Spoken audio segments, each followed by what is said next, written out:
രാഹുൽ മാങ്കൂട്ടത്തിന് ഇപ്പോൾ ഒരു പുതിയ പേര് ലഭിച്ചിട്ടുണ്ട്. ചില ആളുകൾക്ക് അർഹതപ്പെട്ടത് സ്വാഭാവികമായിട്ട് ലഭിക്കും, ചില ആൾക്കാർ ചോദിച്ചു മേടിക്കും.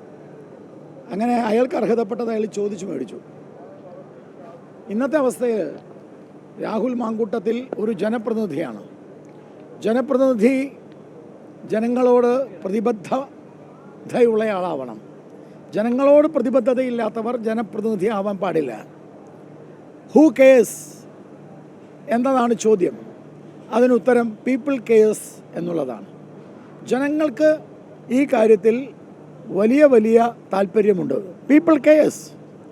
അപ്പം ജനപ്രതിനിധി ജനങ്ങളോട് പ്രതിബദ്ധത ഉണ്ടാവണമെങ്കിൽ അയാൾ സുതാര്യമായിരിക്കണം, അയാളുടെ പ്രവൃത്തിയിൽ സുതാര്യതയുണ്ടാവണം, അയാളുടെ വാക്കുകളിലും അയാളുടെ സ്വഭാവത്തിലും സത്യസന്ധതയും അതുപോലെ തന്നെ സാമൂഹിക പ്രതിബദ്ധതയും ഉണ്ടാവണം. അതുകൊണ്ട് ഹൂ കെയേഴ്സ് എന്ന് ചോദിച്ചാൽ പീപ്പിൾ കെയേഴ്സ് എന്നാണ് BJPയുടെ ഉത്തരം. അതുകൊണ്ട് ഒരു കാരണവശാലും ജനപ്രതിനിധിയായിരിക്കാൻ അയാൾക്ക് അവകാശമില്ല. ലോകത്തുള്ള സകല തോന്നിവാസവും ചെയ്തിട്ട് ജനപ്രതിനിധിയായിട്ട് പാലക്കാട് വിലസാമെന്ന് വിചാരിക്കേണ്ട. പാലക്കാടിൻ്റെ അതിർത്തിയിൽ ഈ വേഷം കെട്ടുമായി ഞങ്ങൾ കയറ്റില്ല.